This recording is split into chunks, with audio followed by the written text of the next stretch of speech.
coach you, but I'm not gonna cook for you today. I got this question asked quite often, but maybe next summer party, if we organize it properly and we do some prep work, it will be a nice treat. So what I'm going to present today is tips and tricks, like from what I do in everyday life, mainly in the kitchen, and then some stock photos I grabbed from the internet with discussable quality, and also some of real life hands-on demoing. So I'm wearing my traditional dress. This is an apron that I got, and this is in Cyrillic, but it says Medo Cooks. That's like my hashtag on the social media. And we had this. So yeah, let me show you. Let's get social. So yeah, why me? Why am I here to present this? So I really love to cook. I mean, I really like to cook. Love is maybe too aggressive word.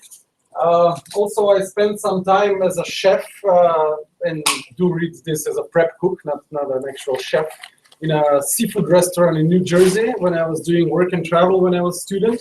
So I learned some of the trades of the craft in that kitchen.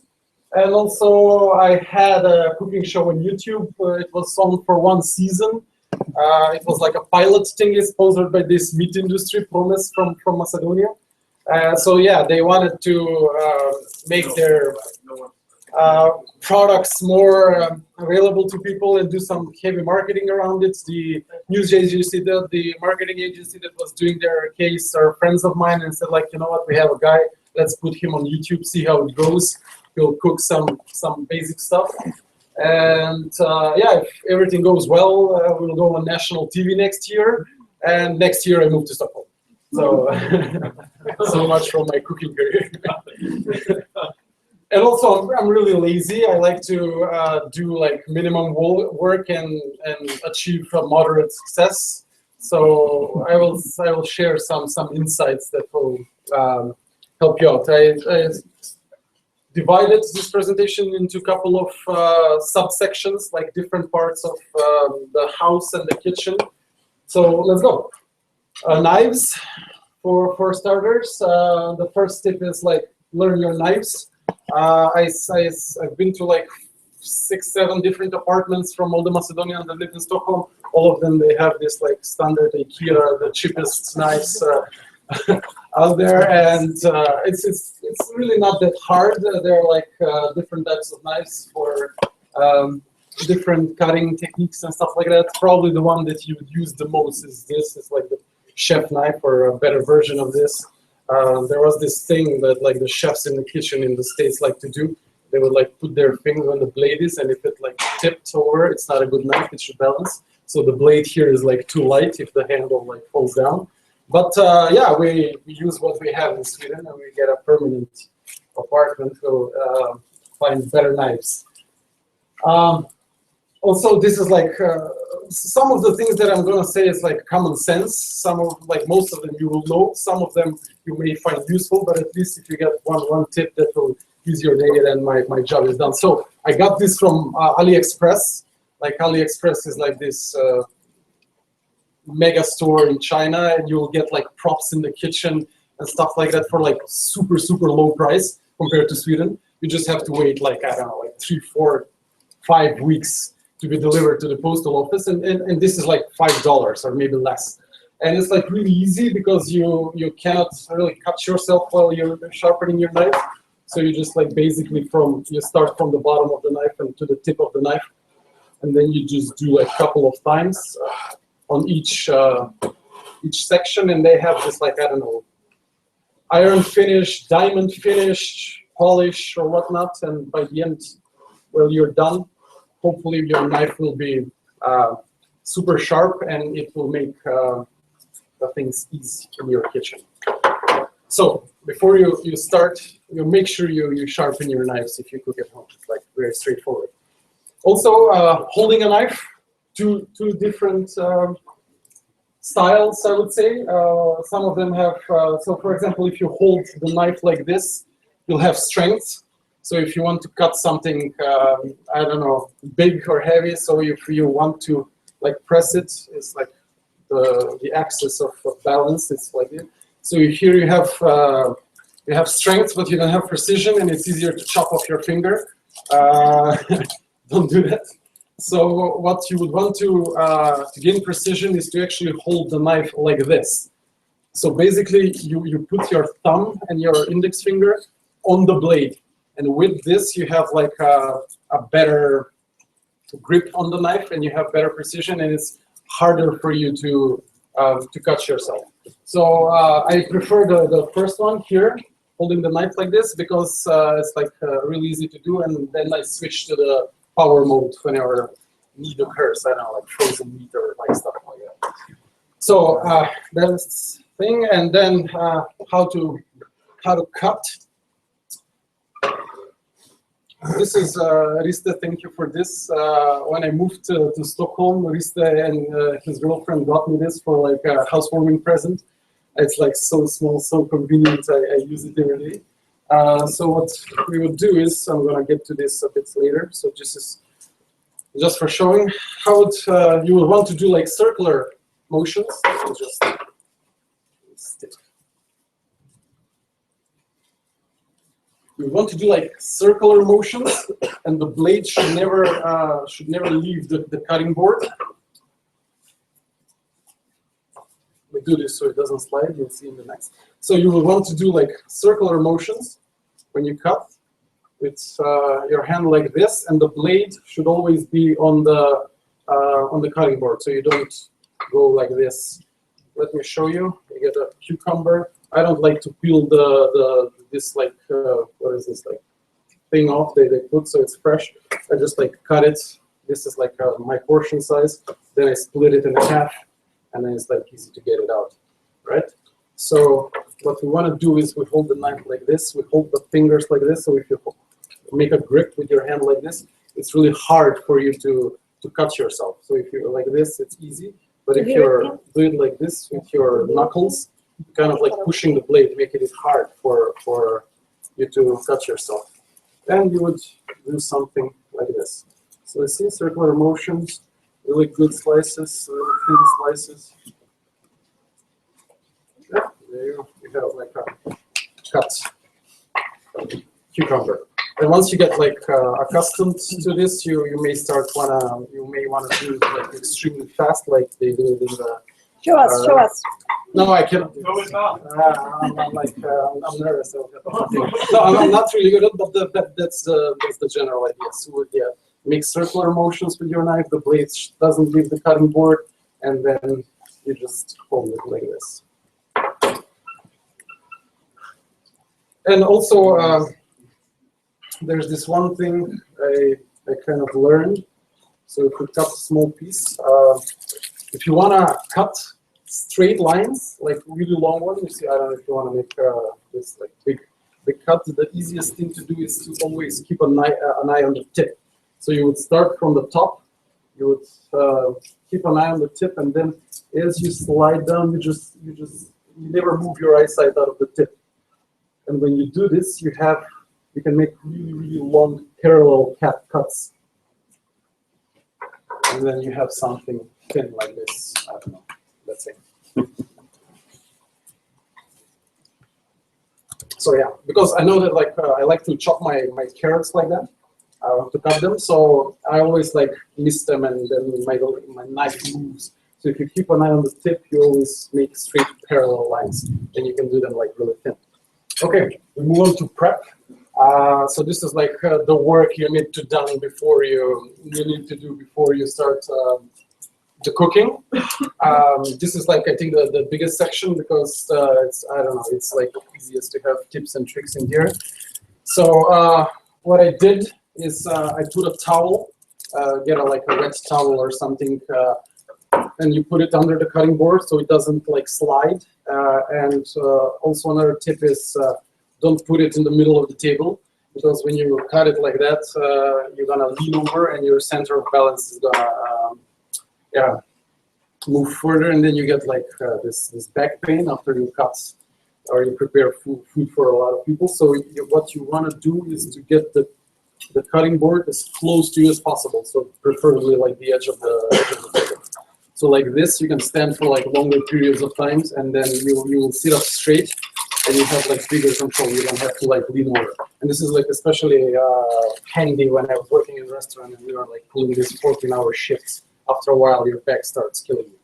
And yeah, this is like a tip to do that. So it doesn't slide, and your sense of balance is in your mind. This is a really handy trick. So peeling garlic is like it's a process. I hate it. And then I just stopped doing it, and now I'm a happy man. So let me show you. When you use like this press to crush the garlic, you don't actually need to peel it. You just take the whole clove, right? You put it in, squeeze it, boom, there you go, we have cut, and then it's just like so easy to get usually it like sticks to the top part, but now it doesn't. So you just, there's the whole skin. And it's like really clean, you just have to do this. Very handy.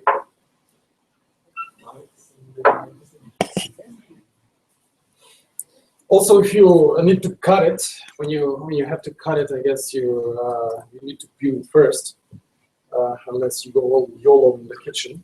So this is probably the easiest trick. You have to like semi-crush it first.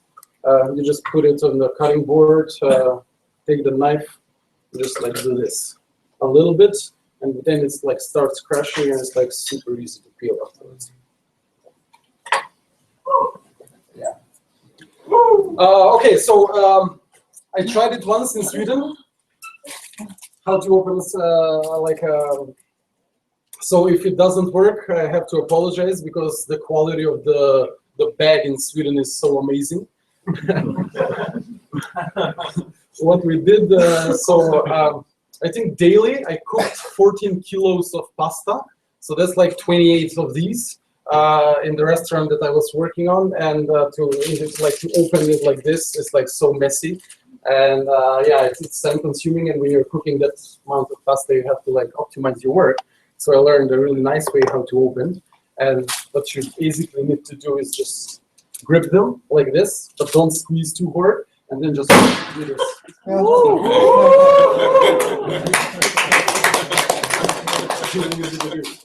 So yeah, now just like you take it out and this works. That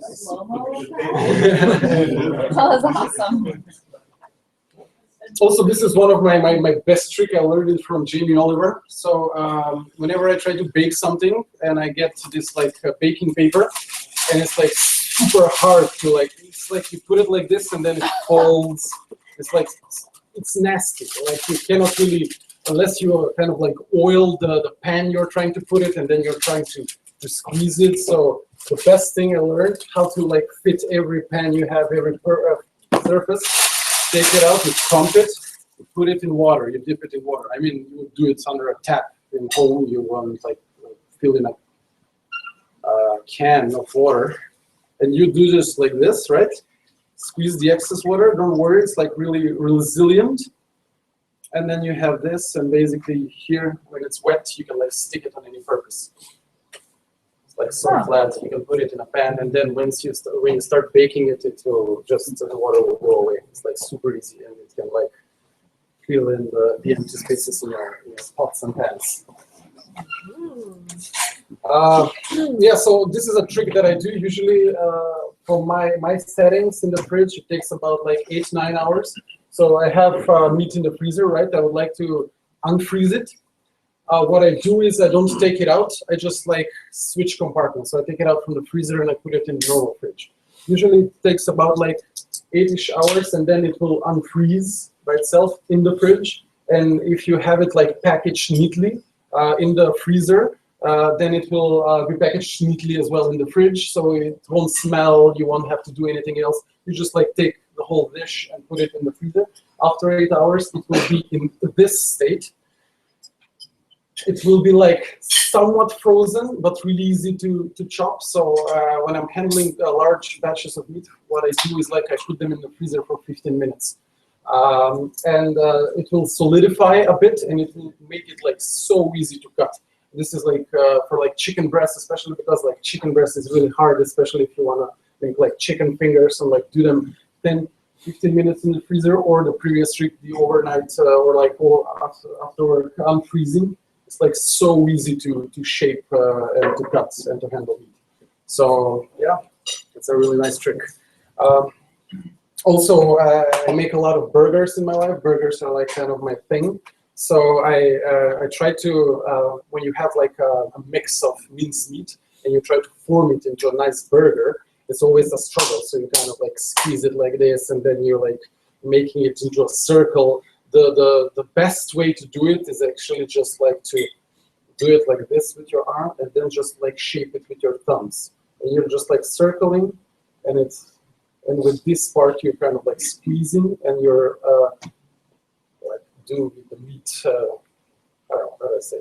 I'm losing words here. But anywho, this is the motion that you would want to do to make it a perfect burger circle. Yeah, it works with every other thing that you want to make it a circle. It doesn't have to be a burger. Can I ask questions while you talk? Yeah, of course, go for it. So doing the burger, it seems like you only have minced meat here, but sometimes you might have eggs in and a bit of this. Oh yeah. And then sometimes they just like fall apart. What's the trick then? What I do in these situations is I add a little bit of flour, like cornstarch. So when you add it that and with some oil in it, it will kind of like solidify it, and it will make it easier for you to shape it. And when you flip it over on the grill, it won't like dissolve and stuff like that. So a little bit of flour for me does the trick. And when it dissolves on the grill or in the pan, you put them in, they look nice, and then you're going to turn them, and they totally fall apart. Yeah. What did I do wrong then? Yeah, the mixture that you did doesn't really hold up. What you can do is also try to work with cold meat. So if you make this mixture, so for example, you take mincemeat, you put some oil, you chop some onions, you put some peppers, you put some I don't know, spices and stuff, like you funky it up, and just leave it for a couple of hours in the fridge. Put some flour in it, make the mixture, put a couple of hours in the fridge, and then it will solidify a bit. And then you just do the same thing. And if that doesn't work, we'll try something else. Question. Yes? Do you add anything to burgers? Because I heard that Always. most burgers are just salt and pepper, nothing else. Yes, we have this. Oh yeah, you mean? And no, I don't even do that. And I'll tell you why a bit later on. I have it as a tip. Okay. But we have this traditional recipe for burger in Macedonia. It's called Sharska burger, and this is basically it has like a lot of peppers in it. It has like a lot of stuff and pieces of cheese. Okay. So you just like chop yellow cheese. You put it in the mixture. It's not like cheeseburger that you would put the cheese on top. While you were making the mixture, you're putting like cubes of cheese, and when that melts, it's like so good. And my follow-up, yeah. sorry. My follow-up question would be: do you put salt into the meat or on top of it? But I assume that's going to be one of your next. Yes. Yeah. Probably it's going to be. Yeah, that's in the cooking part. So remind me to answer the question. Then. Yeah, so this is the crappiest image I got, but I was searching for fresh spices Sweden, because I think I've traveled to a lot of countries, and Sweden is one of the few that I've seen that actually sell the fresh herbs in like pots with earth and it's like live thing. So I know for storing them, it's like very easy. When you go to the store and you see that the parsley is in the fridge and you buy it at home, put it in the fridge as well. If you see it's outside, like basil, keep it outside. So some of there's like logic behind this. Some of the foods like it cold, like it dark. Some of them like it's moist. But the thing is, so you don't remember each specific herb. How does it like it? Just see how it is in the store. Try to reproduce it, the same thing in home, and it will last way longer than it usually does. This is my favorite trick. That first I wanted to demo it, but it gets messy. So when I do bake or I do something with eggs, you want to separate the yolk from the whites, right? And I find this to be like the easiest way. So you get a bottle, I don't know, that water we have with the old values. Empty it, squeeze it. I mean, put the egg in a plate or whatever, squeeze it, just touch the yolk, and then slowly release. Basically, this will happen. Like it will suck up the yolk, and it's like really clean, really messy. I mean, like messless, let's say. And then you have this yolk in the bottle. Put it in another container, and then after a while, you have separated yolks with whites. I find it a bit hard to do it in Sweden because your eggs is like they're so soft. So. The key here is not to break the membrane around the yolk, because if it breaks, then the yolk will spoil and spill over. So in Macedonia, probably the eggs are a bit different. Their membrane is more resilient, so it's like really easy. You just don't even have to like. And here I'm like.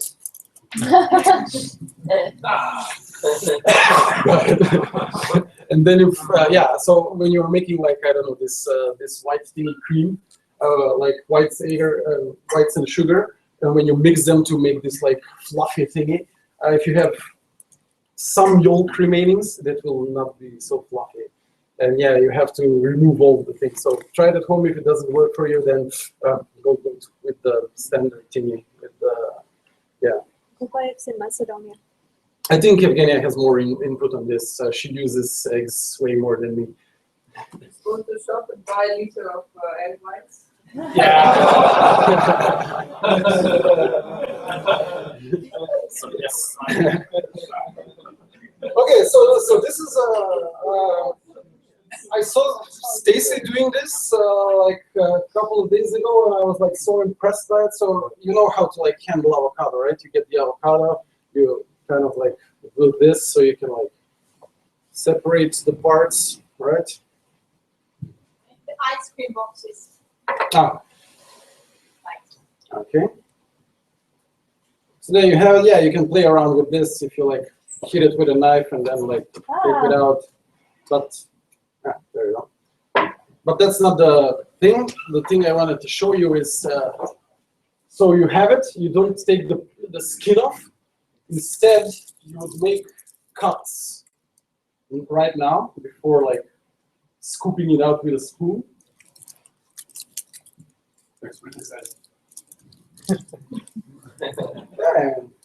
So now it's like cut and I don't have a spoon. Can I? Sorry, I forgot about the spoon. Then it's like very easy. You just like scoop it out. You would do it normally, or if the avocado is really ripe, you can just like do this. If you squeeze it, it will get out by itself. Maybe we can do that as well. Okay. There we go. So sorry. So yeah, you have cut avocado now. I mean, you have to do it properly, right? Before, but it's a really, really nice trick. It's like messless, so you don't have to like hold the avocado and like cut it afterwards, and like you get this thing all over your hands. So just handle it with the skin.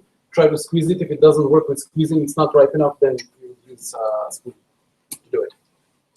I got bell pepper like a pro.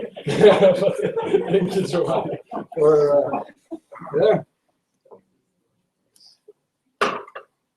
So we see this every morning.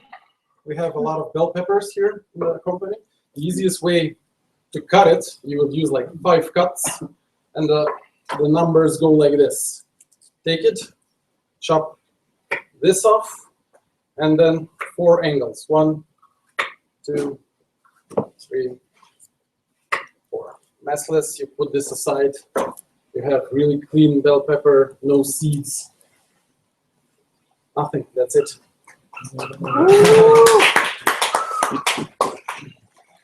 Also, really, I'll just like get a lettuce from the store, put it in a metal bowl or like plastic bowl if you are feeling bold. Then get a pizza cutter, this like circular thingy, and just do this in the bowl. And that's it. You have your lettuce chopped. You don't have to like get cutting board. You don't have to. It's in It's in the pot that it's in the thing that you would make the salad of. Just add random stuff on top. You're done. Easy cut. I cannot really I forgot to get parsley, but how to chop spices. It's like to minimize the effort, so you don't take the whole thingy, right? You would take the whole thingy, and instead of like chopping this and like getting the angles that are left over, you would just like roll and squeeze it. So you would just like take everything and squeeze it as tiny as possible. So it's this like very dense, thin line, and you would just do this. And then it's like really, really easy. So you try to get all the leaves in this like tiny, dense line. Yeah, this is the mathematical problem. So how to cover square bread with circular salami.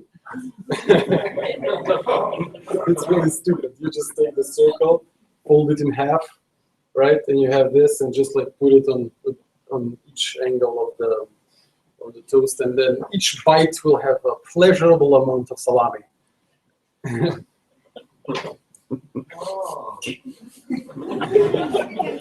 Let's see. Yeah, there you Oh, go.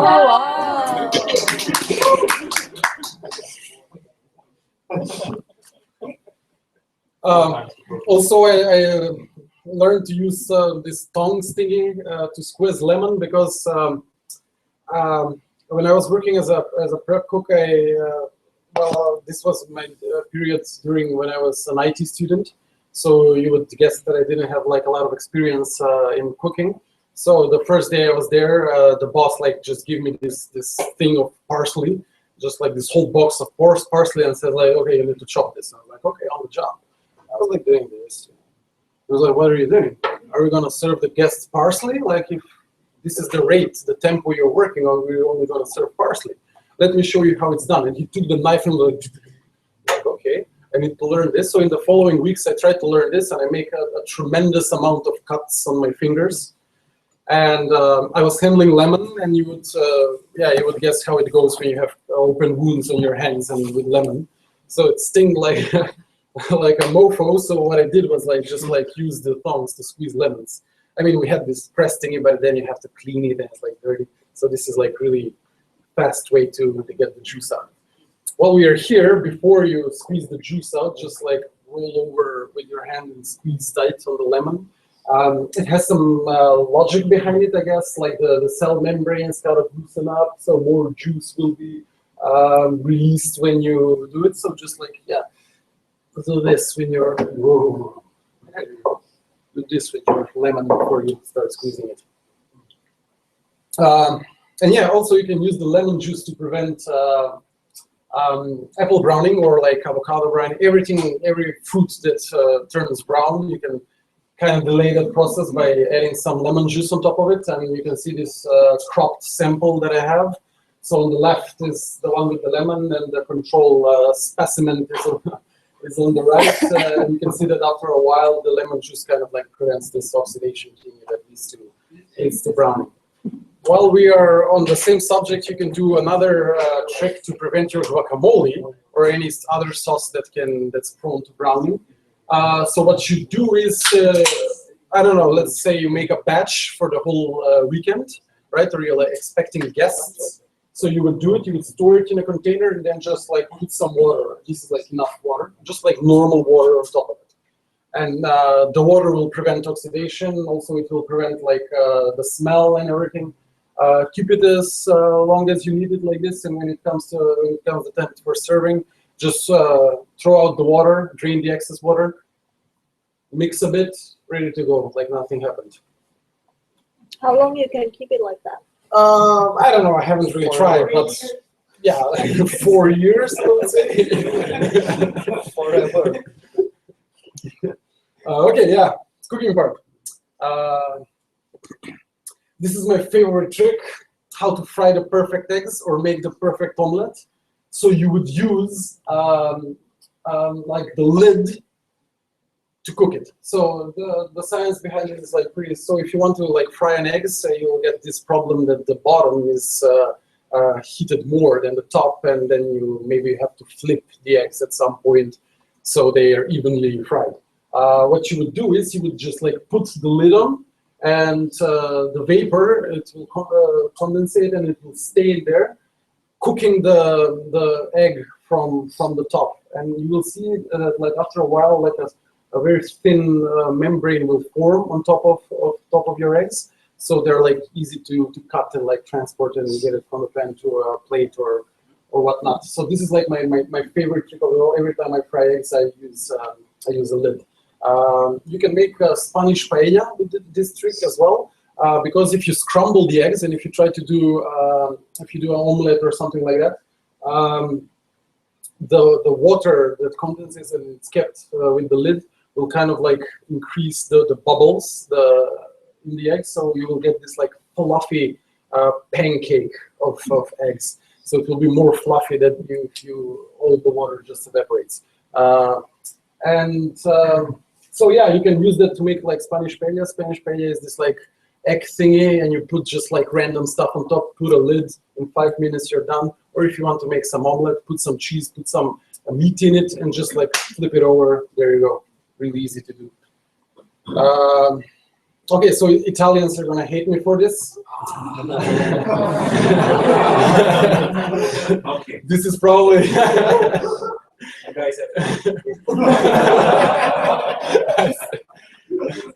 This is the big no-no in their culinary thingy, but it's like really quick fix, especially for like when I was on my student days. So also I saw this trick in this chef movie like a couple of years ago. It was quite popular. So what you would do is you would put some let's say oil in a pan, and then you fry some onions, garlic, whatever you like. Put some condiments inside, and then you would put spaghetti on the pot, and you would cover it with water just so it's covered completely, not no less, no more. And then you just wait, and the water will evaporate. The starch from the pasta will remain. So when you boil it in a lot of water, the starch kind of like dissolves it in the water. When you throw it out, you have this like pure pasta experience. The thingy. But here it will like kind of remain and it will solidify a bit. So you would end up with basically a pasta in a sauce, in a starch sauce, and you can put before you fry, before you put the pasta, you can put whatever you like, and it's like an easy fix, one pot wonder they call it. And if you eat it straight off the pot, then you only have one dish to clean afterwards. Do you mix it? Do you mix? Oh yeah, after a while they'll get like they'll get mushy. I mean, Because not when mushy, if you cook spaghetti and if you put them in water and don't mix it, don't they get stuck together? No. If you start with hot water, so if you wait for the water to boil and then put the spaghetti, then this can happen.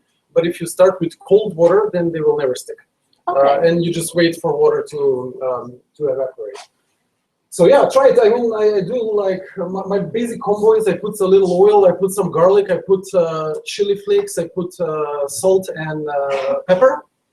Wait the garlic to turn brown, put the pasta, put cold water, wait 5 more minutes for everything to evaporate, mix it. The best quick fix ever. Do we put the lid on this one?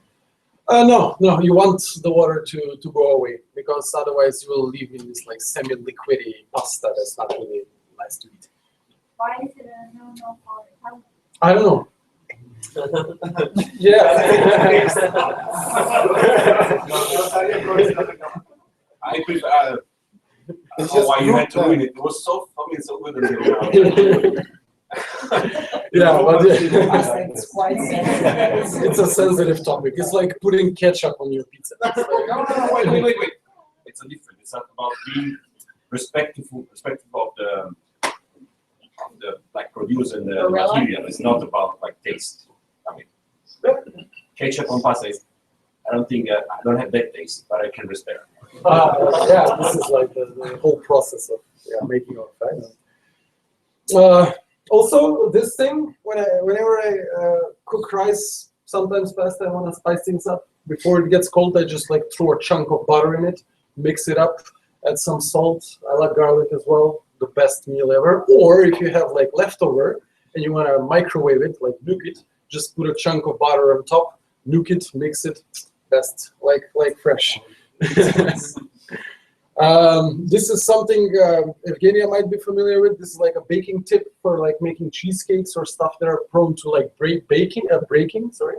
So let's say if you have a cream thingy that you would want to bake, the oven gets quite hot and quite dry, and it kind of starts to break. You know how you see these like lines forming, and so to prevent this, you would make a water bath. And this is like basically you put the pot you would want to bake into a bigger container that contains waters, and you put it to bake. So when it gets hot, the water evaporates and keeps the humidity and keeps the cream from, or like egg whites from baking, and you end up with a nice looking cake instead of broken one. Or you can put frosting on the broken one and nobody knows, but yeah. Also, super convenient trick. Whenever I cook rice, I just put this strainer on top, put some frozen veggies, cover it with a lid, don't cover it with a lid. By the time the rice is finished, your veggies are also done. Really, really easy. Now it's the thing. So if you want to make the original burger, you would not put salt or pepper inside the mixture. You would want it to put it on the last flip, maybe on top. So the salt kind of like, the salt is thing that attracts water, so it like sucks up the water from everything you put. That's why, I don't know, like you would put rice or salt in your mobile that ended up in the toilet or something like that. So you would, when you cook the perfect burgers, you want them to be like super juicy. So if you fry them, and usually people, when they fry it, they like poke them with forks and then like turn them over, poke again, and then everything. So when you poke, you actually make holes, and all the juices that are like trapped inside the burger will overflow, and you will end up with this dry tasting burger at the end.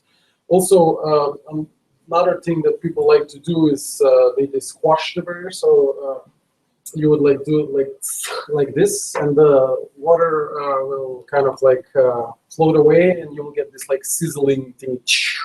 Like it burns, and you think like, oh, I'm doing a good job, I'm cooking.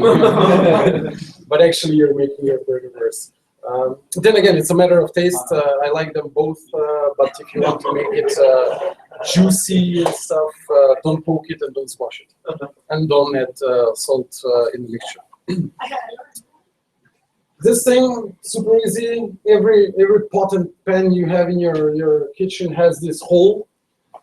And if you don't know what to do with the spoon or whatever you're using, just like put it like this. And it's like super easy and super convenient. And if it's like a long spoon, if it drips, it will drip inside the pot, or like, so it's like really messless solution on how to use this hole in the handle. Also this, so if you boil something and you don't want it to spill over, just put a wooden spoon on top. Metal will not work because metal will absorb the heat quite fast, and if it's hot, this thing will not work. So basically it just like bursts the bubbles before they reach the surface, and it kind of like prevents from spilling when things boil over. Also another trick, you would cook bacon very similar to how you would cook the pasta. What? So you would cook bacon in water. Try it at home, it's like amazingly tasty. The same thing, take some bacon, put it in a pot, cover it just enough with water so it covers, put them on. By the time the water evaporates, your bacon is done. It's so good. You don't have to turn it, you don't have to worry about like overcooking, you don't have to worry about grease stains afterwards, like so easy to cook. And I tell you, it's super delicious. Lindsay, what do you say now? Why? Americans will hate me for this. You know, in the US we also have microwavable bacon. It's a thing. Yeah. Also, another trick: each time you cook fish, just put it on top of some lemon slices. First, it will give nice flavor to the fish. Then it will prevent the skin, because the skin is oily and can get stuck to your to the surfaces. This will prevent this from happening. So it's like super easy to clean. And yeah, it's kind of like it works. It's like really nice trick. So you can do this like if you fry a fish, if you bake a fish, if you grill a fish, just put some lemons underneath. That's it. Really easy. Okay, now with other parts of the kitchen, really little I have to say because I try to stay away from this as much as possible. But you have this like rack. Everybody in their home has this like rack for draining water when you clean dishes. Yeah, thank you. And what I do is I get every Saturday I get this newspaper from the local community in Sweden. So I didn't really know what to do with this newspaper, so I learned the trick. I would put the newspaper underneath it. Okay, so you must know that I'm very basic equipped. So some of you who have like lived in Sweden probably have a better solution to this. But as a temporary fix, I just take the newspaper, put it under the dishes, and then I get enough newspapers weekly so I can like switch them on. It's like really easy. The water will be will drip on the newspaper. It will kind of like soak it up. Easy cleaning. Yeah, and when you take it out the newspaper, you don't have to like wipe it underneath. It's like some clean solution and a good way to get rid of the newspapers. And I've lived my entire life with buying the cheapest sponges. So every time I get to go to the store to buy some cleaning stuff, I always get, oh, I'm not gonna spend like 40 kronas for a sponge. Like I will get the cheap, but believe me, invest in a sponge. You can lose it like for a month or two, a single good quality sponge, but like go for the best, like treat yourself. There's this like joke they say, like, you know that you're an adult when you get overjoyed when you open a new sponge. So when I'm like switching sponges and I'm using the new one, I'm like, oh, this is so nice. So yeah, get yourself like a decent cleaning equipment, even if you try to avoid it at all costs. I don't have a dishwasher, that's why. Also, how to clean the microwave. Again, lemon magic. Just get put water in a container, put lemon in the container, nuke that thing for like 10-15 minutes. The water will evaporate. The lemon will kind of will help you out with cleaning. Then just open the door of the microwave, use a damp towel, wipe everything. You're good to go. So easy. Okay, clothes. I couldn't find a really good stock photo, so I used this like very neutral, shower thingy. So when Macedonian students finish university, they usually do this trip around Europe for like 3 weeks or something like that. And you would want to wear a nice shirt, right? So if you go to a casino in Monte Carlo, for example. But after 2 weeks, you kind of like pack and repack and everything, and your shirt is wrinkled, and you don't have like an ironing board in the 2-star hotel you're staying, so you can save up money. And this is like the best trick. So they use it like everywhere. So steam helps the material to unwrinkle. So what we would do is we get a hanger. We would hang the shirt inside the bathroom, and then just take a shower. And by the end of it, it will straighten out. So it's like a really easy thing to do. Again, I'm not an expert on the subject because you've never seen me wear a shirt, but that day will come. Also, don't iron. It's like complete waste of time. You don't have to iron t-shirts. Just fold them nicely. You can go on YouTube and you can see this like Chinese trick that I try to do it, but it's not as easy as they do it on the YouTube. Is it? I don't know. Like they just do this and everything is in order. Anyway, if you go to AliExpress, you will get this like folding board. It's like a cutting board, but a bit bigger. Just use lemon magic. You put your t-shirt, you do tuk, tuk, tuk, tuk. That's it. Yeah, and once you if it's good cotton, then you never have to worry about ironing t-shirts. The jeans thingy, we've discussed it. So I'm gonna quote you from the inventor of the jeans that I really didn't bother to check the authenticity of this quote. But in theory, you never have to wash jeans ever. That's right. Yeah, it's like the material is of course there are sometimes you would want to wash your jeans, and then it's when you have a actual stain on them, you spill something, they get oily and stuff, so obviously we want to wash them. Yeah. Or it's like 50 degrees outside and you decided to wear jeans and you got all sweaty and now your jeans smell like 50 degrees outside. So you would want to wash them, but in normal usage of jeans, just don't wash them. Just fold them, and if they have some dirt on them, just use a wet towel to kind of like wipe it. Or like let's settle down for every 3 weeks. And you can put them in the microwave. Yeah, you can put them in a bag and in the freezer to In the microwave. cool off in the microwave. Bacteria and everything, and you take them out with a piece of lime. With a piece of lime. And avocado. Yeah, so Why don't you want to wash your jeans? now They lose water, Richard. we're nearing the end, so this is like the general tips I'm gonna share. So pee in the shower. It like saves a lot of time. I mean, just do it. Just do it. But what is this? What is the picture? The title of this image was "Overjoyed Men Taking a Shower." This is the stock photo, the keywords. Like literally no harm done. I think that since I got a slow cooker, I became like a slow cooker evangelist. Do yourself a favor, get yourself a slow cooker. It's like 350 kronas Can for we like. put the jeans here? You can make with like zero effort. You just have to chop stuff, put them in, put water, put spices, turn it on. 9 hours later, you have the most delicious super stew or like meat or whatnot.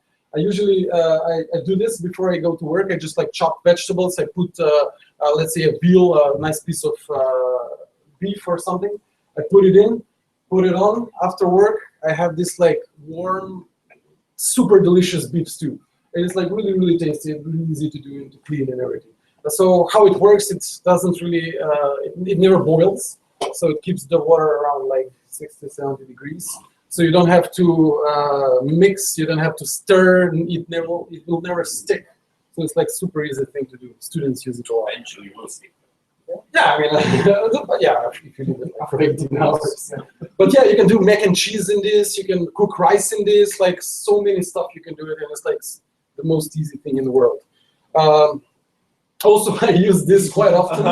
I use my ironing board as a table because I said I have the bare minimum in my apartments. Then my friends come over and I'm like hosting a party. I don't have anywhere to put on my drinks. I just take out the ironing board, get that cloth or that sponge they have on top so it makes smooth, and then you have this like bare bone table that you can put it anywhere. I briefly use it as a computer table as well. Yeah, the first apartment. Usually in bare minimum apartment, you don't have ironing board. Yeah, but I don't know. I switched to apartments. All of them did, so I was like, might as use it. And also, if you're missing a table and you want to put I don't know flowers and candles like this, you can obviously do it as well. And you would sound hip when you do it. Like your friends would visit, like, oh, you're such a creative person. Also, this Get a Ica bonus card, I just like, or whatever, if you shop at Hem Shop or Willis, whatever, probably all of them have bonus cards.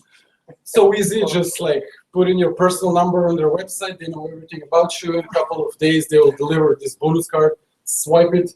And I don't know, like I save around 200, 300 kronas per month, which is not really a huge amount, but then again. And they give you this, I don't know, 10% discount for your total basket or like, I don't know, free canal bude or whatever. So it's like, it costs nothing and then you can save up and get some promotions from Ica or whatever store you're using. And you get 10,000. How much did you get for the Brought to you by Ika. Yeah, I have to find a new sponsor. This one is in the state. And yeah, only one more thing. So 45 is the total count. Make America great.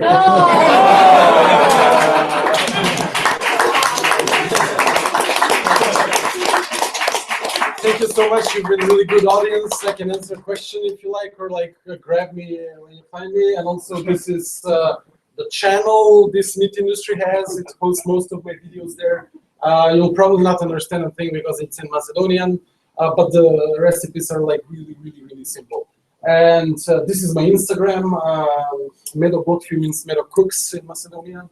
It's kind of like my trademark, and most of the dishes I do that look pretty, I post them there. Yeah, and also I have some food photography tips, but that's for another time. So the guy who said that don't wash your jeans was the inventor of Levi's. Probably he said that so that you can buy more of them. So yeah, don't wash them, throw them away, buy a new pair. Yeah, thank you again. Thank you. Hope you enjoyed.